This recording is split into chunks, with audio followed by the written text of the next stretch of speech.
وكذلك جعلناكم أمة وسطا لتكونوا شهداء على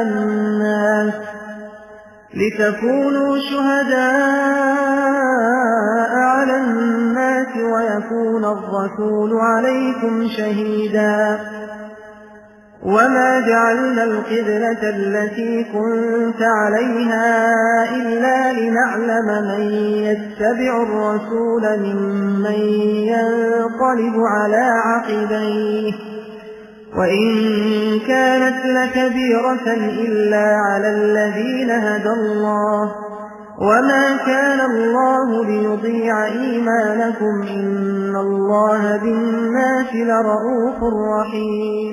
ಮತ್ತು ಇದೇ ರೀತಿ ನೀವು ಜಗತ್ತಿನ ಮಾನವರ ಬಗ್ಗೆ ಸಾಕ್ಷಿಯಾಗಿರಲಿಕ್ಕೂ ಸಂದೇಶವಾಹಕರು ನಿಮ್ಮ ಬಗ್ಗೆ ಸಾಕ್ಷಿಯಾಗಿರಲಿಕ್ಕೂ ನಾವು ನಿಮ್ಮನ್ನು ಒಂದು ಸುಮಧ್ಯ ಸಮುದಾಯವನ್ನಾಗಿ ಮಾಡಿದ್ದೇವೆ.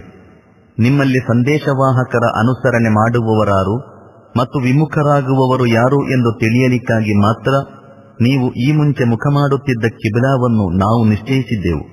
ಈ ಸಂಗತಿಯಂತೂ ಅತ್ಯಂತ ಕಠಿಣವಾಗಿತ್ತು. ಆದರೆ ಅಲ್ಲಾಹನಿಂದ ಸನ್ಮಾರ್ಗ ಹೊಂದಿದವರಿಗೆ ಕಿಂಚಿತ್ತೂ ಕಠಿಣವಾಗಲಿಲ್ಲ. ಅಲ್ಲಾಹು ನಿಮ್ಮ ಸತ್ಯವಿಶ್ವಾಸವನ್ನು ಎಂದಿಗೂ ನಿಷ್ಫಲಗೊಳಿಸಲಾರನು. ಅಲ್ಲಾಹು ಜನರ ಬಗೆಗೆ ಅತ್ಯಂತ ಕೃಪಾಳುವೂ ಕರುಣಾನಿಧಿಯೂ ಆಗಿರುತ್ತಾನೆಂಬುದು ಖಾತ್ರಿಯೆಂದು ತಿಳಿಯಿರಿ.